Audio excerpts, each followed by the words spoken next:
Merci. Madame la Présidente et chers amis,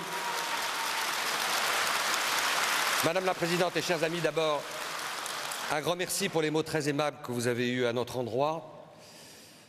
Un grand merci pour l'expression toujours très délicate de votre gratitude pour le travail évidemment collectif qui a été accompli par le groupe d'avocats que nous avons formé, parce que tout ça a été une œuvre collective qui a été faite d'acharnement, d'obstination, de coordination, de coopération. Et encore une fois, je voulais vous dire à quel point nous sommes heureux, fiers, honorés d'avoir été vos avocats, vos accompagnateurs, vos alliés pendant toutes ces années difficiles. Vous avez évoqué il y a quelques secondes la victoire certaine prochaine de la justice et de la liberté. Il est temps que cette victoire montre le bout de son nez. Et aujourd'hui, nous pouvons dire que les énergies, vos consciences, vos compétences, vos intelligences, qui ont été inutilement confisquées, entravées par ces années à se mobiliser pour combattre l'injustice qui vous a été faite aujourd'hui, j'espère que toutes ces belles énergies vont se mobiliser, vont se coordonner pour précisément tracer le chemin de la justice, de l'espérance, de la démocratie et de l'état de droit.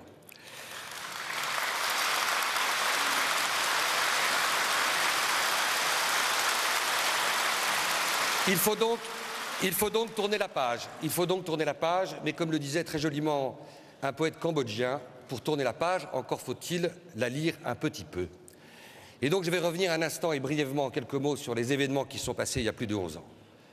Parce que c'est ce qui s'est passé à Auvers-sur-Oise, ce 17 juin à 6 heures du matin, est une opération tout à fait aussi exceptionnelle que paradoxale. Il n'y a pas d'autre exemple depuis des décennies et des décennies d'une opération policière, judiciaire, menée avec autant de théâtralisation, autant de bruit, autant d'orchestration, à l'encontre d'un mouvement qui méritait célébration et non pas ostracisation, à l'encontre d'un mouvement qui méritait, comme cela avait été le cas pendant des années, de rester l'interlocuteur privilégié au plus haut niveau des autorités françaises et qui, brutalement, a été criminalisé, stigmatisé, jeté au pilori. C'est une tâche qui n'honore pas l'histoire judiciaire de la France. Cette tâche qui fait que c'est en France que s'est menée une des opérations les plus absurdes, les plus paradoxales, les plus aberrantes, à l'encontre d'un mouvement qui méritait la célébration, le respect, et qui s'est trouvé du jour au lendemain jeté au pilori de la diabolisation et de la stigmatisation. Cette opération, je vais être bref, a été menée parce qu'un homme, et je n'ai pas le souci de le stigmatiser plus que cela, il ne le mérite pas, ou alors négativement, un homme s'est prêté avec complaisance, avec docilité, à cette espèce de sang mêlé funeste, incestueux, ce sang macabre qui est la réunion de la raison d'État et de la raison du marché. C'est la réunion jugulée de la raison d'État et de la raison du marché qui fait qu'à Auvers-sur-Oise, ce jour-là, et pendant des années, le cynisme a triomphé sur la démocratie, la justice sur la justice, la raison du marché et la raison d'État sur tout simplement l'état de droit. Et malgré vous, Madame Radjavi, et tout votre mouvement et tous vos amis, vous avez été les victimes collatérales, arbitraires et injustes de cette sinistre parodie de justice.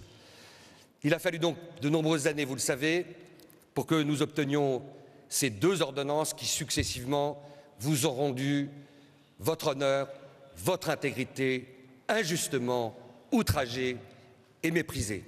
Et vous avez eu raison, Madame Radjavi, de rappeler que ces décisions n'ont été possibles que parce qu'en France a été restaurée l'indépendance de la justice, certes toujours fragile, certes toujours menacée, mais sans la restauration de cette indépendance de la justice, ces décisions n'auraient pas été possibles.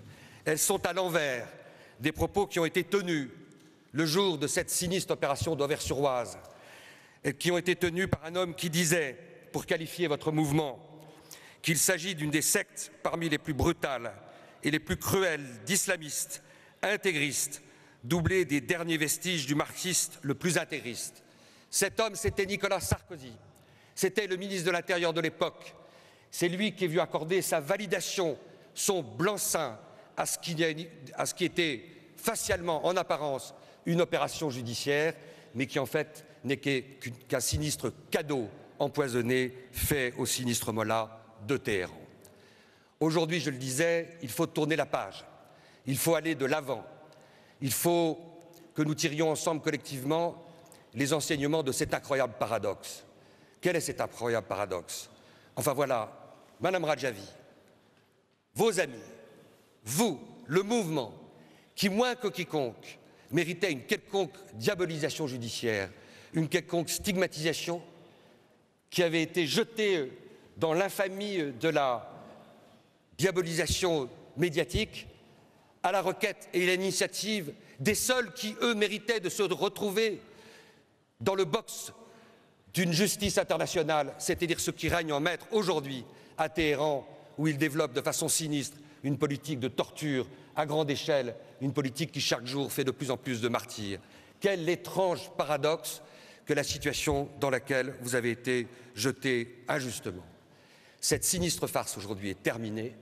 Vous allez aller tous collectivement de l'avant pour tracer ce chemin que vient de tracer Madame Radjavi vers l'espérance, vers la justice, vers la démocratie. Et en disant ça, permettez-moi de partager avec vous un rêve, peut-être une prémonition. Ce rêve, Madame la Présidente, quel est ce rêve?